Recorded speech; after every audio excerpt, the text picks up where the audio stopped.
नमस्कार, जय माता दी दर्शक मित्रों। मैं प्रकाश पांड्या एस्ट्रो शास्त्र परिवार में आपका हार्दिक स्वागत करता हूं।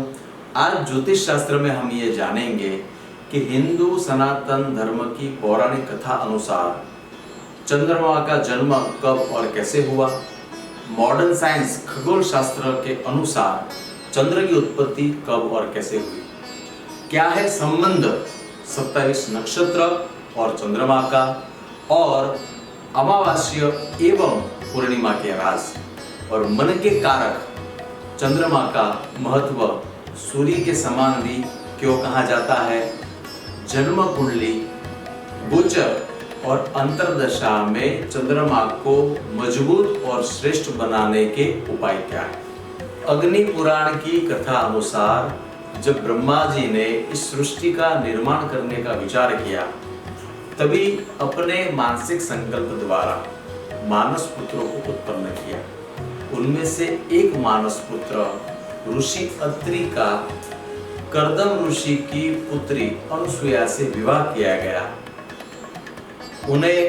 उनसे 3 संतान हुए, दुर्वासा, सोम और दत्तात्रेय।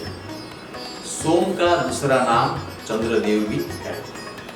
अभी हम जानेंगे कि खगोल शास्त्र में 4.5 अरब साल पहले जब ये पृथ्वी सूर्य से अलग होकर आग का गोला होकर गोल गोल घूम रही थी, उस समय थिया नामक ग्रह प्रचंड वेग से पृथ्वी से टकराया और टकराने से प्रचंड शक्ति और विस्फोट के कारण बहुत छोटी और बड़ी शिलाएं इस सृष्टि में घूमने लगी और घूमते घूमते घूमते पृथ्वी के इर्द गिर्द घूमने के कारण थोड़े थोड़े समय में एकत्र होकर एक ग्रह बना, जो आगे चल के चंद्रमा नामक उपग्रह बना और इस तरह से चंद्रमा का उत्पत्ति हुई। तो आइए जानते हैं कि 27 नक्षत्र और चंद्रमा का संबंध। दक्ष प्रजापति की 27 पुत्रियां, जो 27 नक्षत्र है,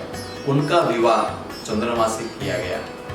समय जाते जाते चंद्रमा का प्रेम अधिक मात्रा में रोहिणी पे ज्यादा रहने लगा। अत्यंत सुंदर और स्वरूपवान होने के कारण चंद्रमा रोहिणी नक्षत्र के यहाँ पे अधिक से अधिक समय व्यतीत करने लगे। इस बात से दुखी 26 पुत्रियां अपने पिता दक्ष प्रजापति को शिकायत करने गई और दक्ष प्रजापति ने बहुत बार चंद्रमा को समझाया कि आप मेरी किसी भी पुत्री के साथ में भेदभाव न करें, लेकिन बहुत ही तेजस्वी, प्रभावशाली, सुंदर और स्वरूपवान चंद्रमा ने इस बात के ऊपर गौर नहीं किया।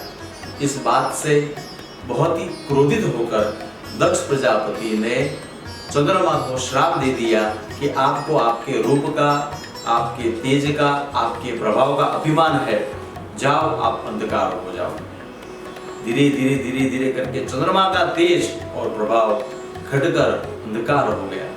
सारी सृष्टि में और सब जगह पे इसका प्रभाव बढ़ने लगा।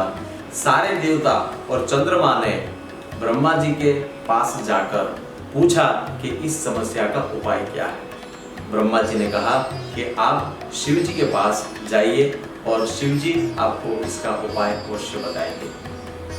जब चंद्रमा जो है वो गुजरात के प्रभास क्षेत्र में जाकर शिव जी का बहुत कठोर तप करने लगे और तप करके जब भगवान शिव जी प्रसन्न हुए और वरदान मांगने को कहा, तभी चंद्रमा के आग्रह से शिव जी ने उनको वरदान दिया। चंद्रमा को अपने मस्तक पे धारण किया और चंद्रमा को वरदान दिया कि आपके दक्ष प्रजापति के श्राप को मैं संपूर्णतः मिथ्या तो मैं नहीं कर सकता, लेकिन कृष्ण पक्ष में जैसे आपका तेज और प्रभाव आपका घटते जाता है, लेकिन शुक्ल पक्ष में यही तेज, यही प्रभाव आपका बढ़ते जाएगा और पूर्णिमा के दिन आप संपूर्ण कलाओं से खिलोगे। और यही कारण से सोमनाथ का मंदिर जो है वो चंद्र अर्थात सोम, और उसी जगह पे भगवान शिव जी ने उन्हें वरदान दिया और सोमनाथ का मंदिर का निर्माण हुआ। और आज हम भगवान शिव जी की आराधना करने से चंद्रदेव अत्यंत प्रसन्न हो जाते हैं। चंद्रमा मन का कारक है। मन, माता, समंदर, वनस्पति, औषधियां और पृथ्वी पे अधिक से अधिक प्रभाव चंद्रमा का पड़ता है। भारतीय हिंदू सनातन धर्म के अधिक से अधिक त्योहार भी पूर्णिमा के दिन आते हैं, कारण कि 180 डिग्री से चंद्रमा का प्रकाश पृथ्वी पे पूर्णिमा के दिन पड़ता है। चंद्रमा मन का कारक है और सूर्य आत्मा का कारक है। हमने ये बहुत बार महसूस किया है कि हमारे इर्द गिर्द बहुत सारे ऐसे लोग हैं जो छोटी से छोटी परेशानी आने पे भी हताश और निराश हो जाते हैं, और कुछ लोग बड़ी बड़ी परेशानियों से गिरने के बावजूद भी हंसते हंसते परेशानियों को दूर कर सकते हैं। कुछ लोग सामने पड़ी हुई सफलता को भी प्राप्त नहीं कर पाते, और कुछ लोग रास्ते में आए हुए पत्थर को भी पायदान बनाकर आगे बढ़ जाते हैं। कुछ लोग बहुत सारे सहायता मिलने पर भी काम करने में असमर्थ होते हैं और डर, चिंता, घबराहट मन में रखकर होगा या नहीं होगा इस चिंता में डूबे हुए होते हैं। और कुछ लोग बहुत बड़ी बड़ी विचारधारा रख के आत्मविश्वास, मनोबल मजबूत करके ऐतिहासिक सफलता प्राप्त कर लेते हैं। इसी तरह हमारे जीवन में चंद्रमा बहुत ही महत्वपूर्ण कहा गया है।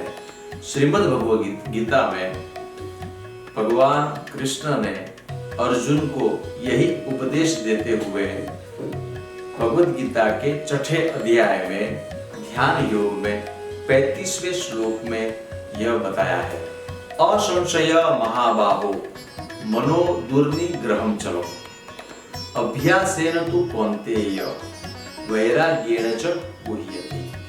हे कौन्तेय, हे कुंती पुत्र, मन अति चंचल है और बहुत कठिनता से उसे वश में किया जाता है, लेकिन यदि संपूर्ण अभ्यास और वैराग्य से उसे वश में करना बहुत ही आसान है। तो आइए हम जानते हैं कि जीवन की हताशा, निराशा, नकारात्मकता, डर, एंजाइटी, डिप्रेशन और अनिश्चितता से किस तरह से हम बच सकते हैं। जन्म कुंडली, गोचर, अंतर्दशा में चंद्रमा को श्रेष्ठ और मजबूत हम कैसे बना सकते हैं। सबसे पहले चंद्रमा माता और मन का कारक है, तो माता को हमेशा प्रसन्न रखिए, माता को उपहार दीजिए, माता की आज्ञा का पालन कीजिए, माता को हमेशा घूमने फिरने, यात्रा, प्रवास